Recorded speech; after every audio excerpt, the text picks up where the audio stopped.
नमस्कार साथियों, स्वागत है आप सभी का आपके अपने YouTube चैनल कॉम्प्लेक्स वार स्टडी हब में। साथियों, आज हम लेकर आए हैं टीजीटी पीजीटी ज्योग्राफी का एक शानदार प्रैक्टिस पेपर जिसमें परीक्षा के लेवल के महत्वपूर्ण एमसीक्यू शामिल हैं। अगर आप TGT PGT LT grade D triple SP KBS NBS या अन्य ज्योग्राफी टीचर एग्जाम की तैयारी कर रहे हैं तो यह क्लास आपके लिए बहुत ही महत्वपूर्ण होने वाली है। वीडियो को अंत तक जरूर देखें, अपना स्कोर कमेंट में जरूर बताएं। यदि आप चैनल पर नए हैं तो चैनल को सब्सक्राइब करना न भूलें। तो चलिए साथियों, बिना समय गवाए शुरू करते हैं हम आज का बेहतरीन प्रैक्टिस सेशन। आज का आपका पहला प्रश्न है साथियों, इनमें से कौन से हिमानी लक्षण उप हिमानी धारा से रूपांतरित हुए हैं? एस्कर, मोरेन, ड्रमलिन, केम। तो इसका सही ऑप्शन होगा साथियों option number A, esker. Next, भूगर्भ शास्त्र का अर्थ है परिणात्मक क्रांति की अवधि में दिए गए भविष्य कथन के नमूने का शोध है। ऐसा किसने व्याख्यायित किया है? हेगेट, हार्वे, स्टीवर्ट, बुंगे। तो इसका सही ऑप्शन होगा साथियों बुंगे। नेक्स्ट, इनमें से कौन सा परिणात्मक वितरण मानचित्र नहीं है? इनमें से कौन सा परिणात्मक वितरण मानचित्र नहीं है?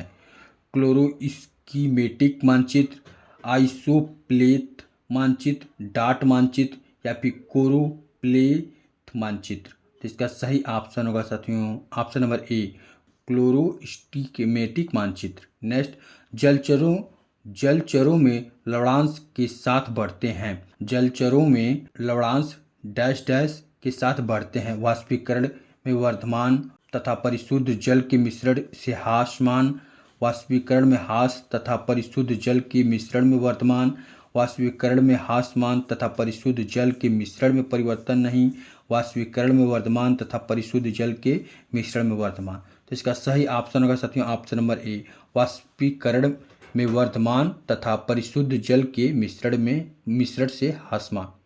नेक्स्ट, वातावरण तथा प्रतिफलित ऊर्जा। वातावरण तथा प्रतिफलित ऊर्जा। ऑप्शन है आपके, वातावरण को गर्म नहीं करता, आगत ऊर्जा से भिन्न तरंगदैर्घ्य रखती हैं, वातावरण को न भेदने वाले परंतु दृष्टिकोण होने वाले प्रकाश की तरह अल्पावधि ऊर्जा हैं, अवशोषण द्वारा वातावरण को गर्म करती हैं। तो इसका सही ऑप्शन होगा साथियों ऑप्शन नंबर डी, अवशोषण द्वारा वातावरण को गर्म करती हैं। नेक्स्ट, पेनी प्लेन शब्द डैश डैश से संबंधित है। पुराने जमाने के फ्लूवियल चक्र में चरित एक स्तरीय सतह, वायु के क्षरण से रूपांतरित एक स्तरीय सतह, समुद्री क्रिया से निर्मित एक मैदान या फिर प्रवाही मैदानों की संधि द्वारा निर्मित एक मैदान। तो इसका सही ऑप्शन का ऑप्शन नंबर ए, पुराने जमाने के फ्लूवियल चक्र में रचित एक स्तरीय सतह। नेक्स्ट, वर्तमान भूतकाल की कुंजी है इस परिकल्पना को इनमें से किसने निरूपित किया? हटन, लायल, बफन, प्लेफेयर। इसका सही ऑप्शन होगा साथियों हटन।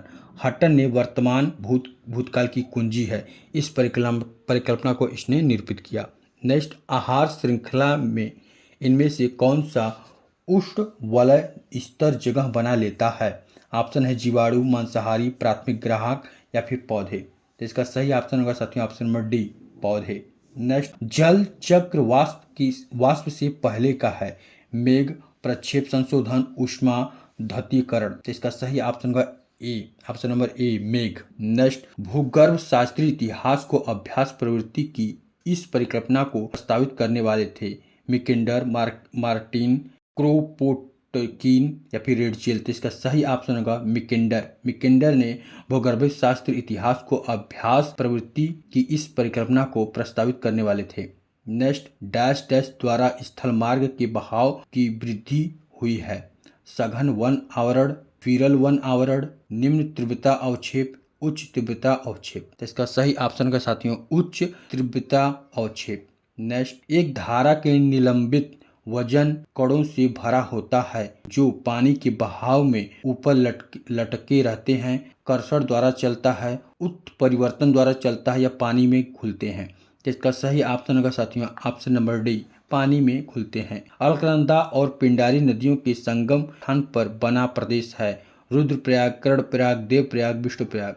तो अलकनंदा और पिंडारी नदियों के संगम पर बना प्रदेश है कर्णप्रयाग। नेक्स्ट, भूस्खलन के संबंध में इनमें से कौन सा बयान सही है यह आपको बताना है। वे आकस्मिक और विरल हैं। जब ढलान सही स्वरूप में हो तो वे अपना परिणाम दिखाते हैं। भूस्खलन स्थलों के लिए खान के कार्य भी जिम्मेदार हैं। तो इसका ऑप्शन होगा ऑप्शन नंबर बी इसका करेक्ट होगा। पहला और तीसरा सही होगा। ठीक है, वे आकस्मिक और विरल हैं और भूस्खलनों के लिए खान के कार्य भी जिम्मेदार हैं। ठीक, नेक्स्ट, इनमें से कौन सा अक्षांश भारत से होकर गुजरता है? भूमध्य रेखा, आर्कटिक वृत्त, मकर रेखा या फिर कर्क रेखा? तो इसका सही ऑप्शन होगा साथियों ऑप्शन नंबर डी, कर्क रेखा। नेक्स्ट, भारतीय मानक मध्यांश रेखा उत्तर प्रदेश, मध्य प्रदेश डैश डैश राज्यों से होकर गुजरती है। आंध्र प्रदेश और कर्नाटक, आंध्र प्रदेश और तमिलनाडु, कर्नाटक और तमिलनाडु, उड़ीसा और आंध्र प्रदेश। तो भारतीय मानक रेखा उत्तर प्रदेश, मध्य प्रदेश, उड़ीसा और आंध्र प्रदेश। नेक्स्ट, निम्नलिखित कथनों पर गौर करें। प्रवाल भित्तियों के कारण लक्षद्वीप के महाद्वीपीय ढाल पैदा हुए हैं। भ्रंश और जल प्लावन के कारण पश्चिमी समुद्र के महाद्वीपीय ढाल बने हैं। इनमें से कौन सा बयान सही है यह आपको बताना है। केवल एक, केवल दो, एक और दो दोनों, न एक न ही दो। तो इसका ऑप्शन सही होगा ऑप्शन नंबर सी, एक और दो दोनों ही सही हैं। नेक्स्ट, 28.38 नॉर्थ तथा 77.12 ईस्ट थे, दोनों क्रमशः इनमें से किस प्रदेश के अक्षांश और देशांतर है यह आपको बताना है। जयपुर, दिल्ली, लखनऊ, इलाहाबाद। तो इसका सही ऑप्शन होगा साथियों दिल्ली। नेक्स्ट, कच्ची सामग्रियों को प्रक्रिया के बाद मूल्यवान बनाकर बड़ी मात्रा में वस्तुओं का उत्पादन करना क्या कहलाता है? प्राथमिक क्रिया, द्वितीयक क्रिया, तृतीयक क्रिया या फिर चतुर्थ क्रिया?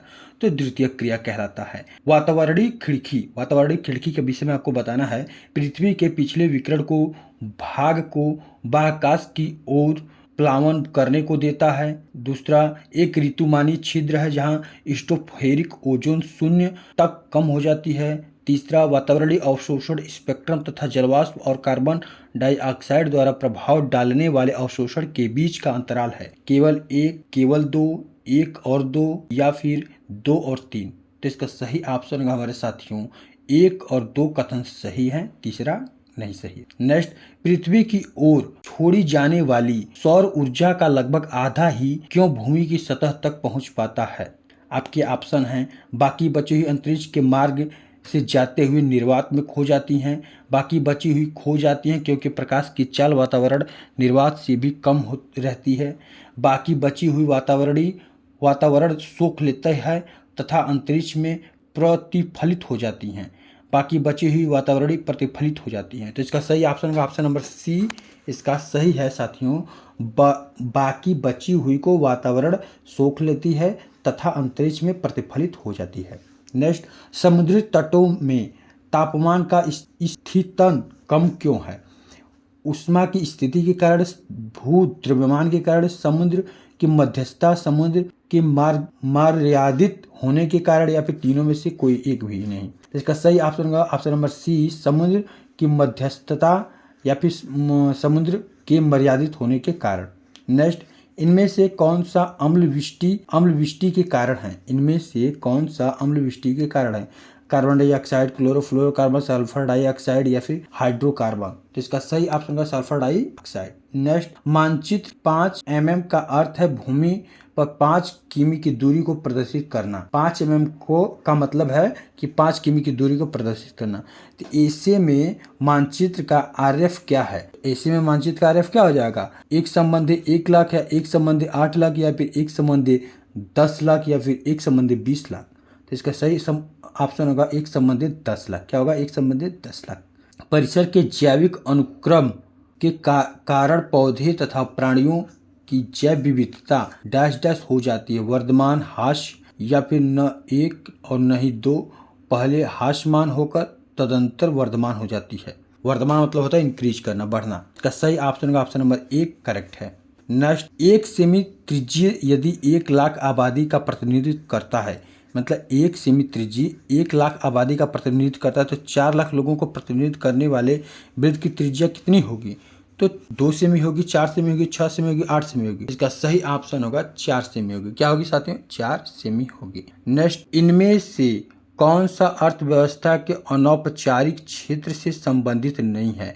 बाजार नमूने की आर्थिकता, कुशलता रहित अर्ध कुशलता की कर्मचारी गण, अस्थायी तथा अस्थिर आय, पूंजीवादी अर्थशास्त्र स्वरूप। इसका सही ऑप्शन होगा ऑप्शन नंबर डी, पूंजीवादी अर्थशास्त्र स्वरूप। नेक्स्ट, गिल्ट एजेंट मार्केट का अर्थ है विश्व भवन बाजार, पिस्तौलों का बाजार, शुद्ध धातुओं का बाजार, सरकारी सुरक्षाओं का बाजार। तो इसका सही ऑप्शन का साथियों सरकारी सुरक्षाओं का बाजार। राष्ट्रीय नमूना सर्वेक्षण संगठन NSSO की स्थापना कब हुई थी? 1950, 1965, 1954, 1961। तो इसका सही ऑप्शन का सकते हैं 1950। नेक्स्ट, किस भारतीय ने अर्थशास्त्र के लिए नोबेल पुरस्कार प्राप्त किया? खन्ना, CR चटर्जी, R महाजन, अमर्त्य सेन। तो इसका सही ऑप्शन होगा अमर्त्य सेन। नेक्स्ट, इन बयानों पर गौर करें और साथ ही सही रूप को चुनें। आपके हैं, कपास उष्ण वलय की फसल है जो खरीफ मौसम में देश के अर्धशुष्क प्रदेशों में इसका पैदावार होता है। दूसरा है, भारत लघु प्रधान कपास तथा दीर्घ प्रधान कपास दोनों का पैदावार करता है। केवल दो, एक और दो दोनों, एक भी नहीं। तो इसका सही ऑप्शन का ऑप्शन नंबर सी। नेक्स्ट, भारतीय कृषि की सही समस्या क्या है? भारतीय कृषि की सही समस्या क्या है यह आपको बताना है। और स्थिर वर्षा पर अवलंबित कम उत्पादन, वित्तीय संसाधन और ऋणात्मकता की कमी, भू सुधार का अभाव, छोटे भू आकार तथा भू मालिकत्व का छिद्रीकरण। 1, 2, 3, 4 या फिर 1 और 4 या फिर 3 और 5 या फिर सभी। तो इसका सही का आंसर होगा सभी। नेक्स्ट, नाथपा झाकड़ी जल विद्युत परियोजना किस नदी पर, यह आपको बताना है। गंगा, ब्रह्मपुत्र, सतलज, यमुना। तो नाथपा झाकड़ी जल विद्युत परियोजना सतलज नदी पर है। ऑप्शन नंबर सी इसका करेक्ट है।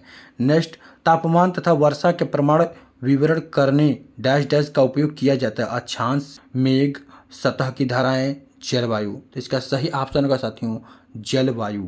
क्या होगा? जलवायु। नेक्स्ट, वायु जब ज्यादा संतृप्त हो तथा तापमान नीचे गिरता हो तो क्या होता है? उष्णांक बिंदु, प्रक्षेप संशोधन, घनत्व या फिर आर्द्रता। इसका सही ऑप्शन होगा उष्णांक बिंदु। क्या होता है साथियों? उष्णांक बिंदु। नेक्स्ट, शीत युग के बारे में निम्नलिखित में से कौन सा सत्य नहीं है यह आपको बताना है। नहीं है यह आपको बताना है शीत युग के बारे में। उच्च अक्षांश में बर्फ रूपांतरित होते हैं और निम्न अक्षांश की ओर बढ़ती हैं। शीतल और गर्म अवधियां होती हैं।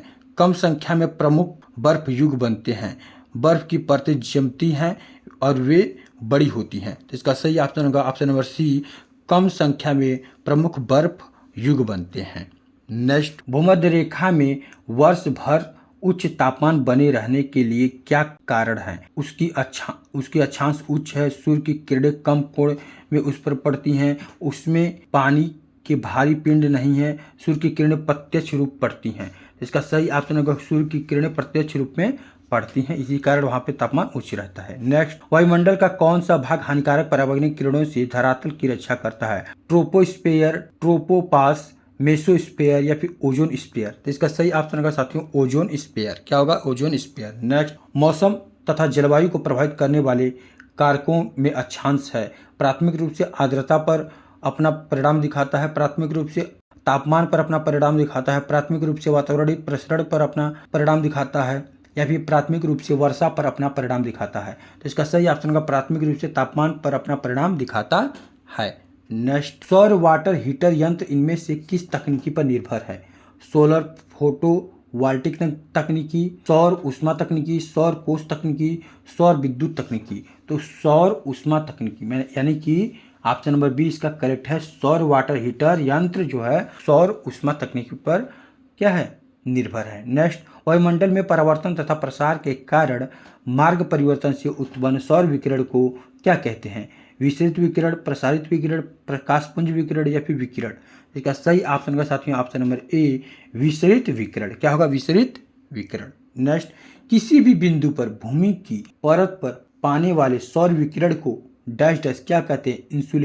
इंसोलेशन विकिरण या फिर विद्युत रोधक विकिरण। तो इसका सही ऑप्शन है ऑप्शन नंबर बी इंसुलेशन। क्या होगा? इंसुलेशन। नेक्स्ट, इनमें से कौन सा वैश्विक पवन परिसंचरण का प्रमुख कारण नहीं है? इनमें से कौन वैश्विक पवन परिसंचरण का प्रमुख कारण नहीं है? भूमि के प्रमुख पर्वत प्रदेशों की स्थिति, सौर विकिरण के वितरण में असमानता, कार्बन डाइऑक्साइड की सांद्रता, कोरियोलिसिस प्रभाव। तो इसका सही ऑप्शन है कार्बन डाइऑक्साइड की सांद्रण। नेक्स्ट, उत्तर अटलांटिक दोलन किस ऋतु में अधिकतम पाया जाता है? शरद, शीत, ग्रीष्म, वसंत। इसका सही ऑप्शन होगा शीत। क्या होगा? शीत। नेक्स्ट, लघु तरंग विकिरण के संबंध में मेघ का धरातल पर क्या परिणाम होता है? अल्बेडो का ह्रास होता है, अधिकतर सौर विकिरण को अवशोषित कर लेते हैं, हरित प्रभाव की वृद्धि करते हैं, अधिकतर सौर विकिरण को प्रतिफलित करते हैं। तो इसका सही ऑप्शन होगा अधिकतर सौर विकिरण को प्रतिफलित करते हैं। ऑप्शन नंबर डी इसका करेक्ट है। नेक्स्ट, यदि 25 ग्राम का एक द्रव्य 20 सेंटीमीटर क्यूब मापित सिलेंडर का स्थान भर लेता है तो उस द्रव का घनत्व क्या है? 0.25 ग्राम सेंटीमीटर क्यूब, या फिर 0.8 ग्राम सेंटीमीटर क्यूब, या फिर 1.25 ग्राम सेंटीमीटर क्यूब, या फिर 5 ग्राम सेंटीमीटर क्यूब। तो इसका सही ऑप्शन होगा option number C, 1.25 gram centimetre cube. Next, बादलों के वर्गीकरण के लिए मौसम विज्ञानी इनमें से किस का उपयोग नहीं करते हैं? मूल आकार का मेघ का संयोजन, मैदानों के ऊपर की ऊंचाई, वर्षा उत्पन्न हुई है या नहीं। तो इसका सही ऑप्शन का वर्षा उत्पन्न हुई है या नहीं। नेक्स्ट, बृहद स्तर के परिसंचरण तंत्र वाताग्रह और तड़ित झंझावात निम्न में से किस प्रकार के बादल के प्राथमिक स्रोत हैं? मध्यम तथा ऊंचे बादल, निम्न तथा मध्यम बादल, निम्न तथा ऊंचे बादल, इनमें से कोई नहीं। तो इसका सही ऑप्शन का साथियों मध्यम तथा ऊंचे बादल। नेक्स्ट, उष्णकटिबंधीय चक्रवात के विकास के लिए आवश्यक दशाओं में मौसम विज्ञानी द्वारा पहचान की गई शर्तों में से कौन सी एक दशा नहीं है? पहले से ही अस्तित्व में रहने वाली बड़े पैमाने पर प्रवाह पैटर्न, धुंध और स्थिर वायु, भूमध्य रेखीय स्थिति, गर्म सहती महासागर। तो इसका सही ऑप्शन होगा भूमध्य रेखीय स्थिति। नेक्स्ट, मौसम विज्ञानी उष्णकटिबंधीय चक्रवातों को उनके डैश डैश के अनुसार 3 मुख्य श्रेणियों में समूहित करते हैं। प्रति घंटे वर्षा की दर, तूफान, चक्रवात की आंख के बैरोमेट्रिक दाब, तूफान के व्यास, तूफान के लगातार चलने वाली मजबूत सतही हवाएं।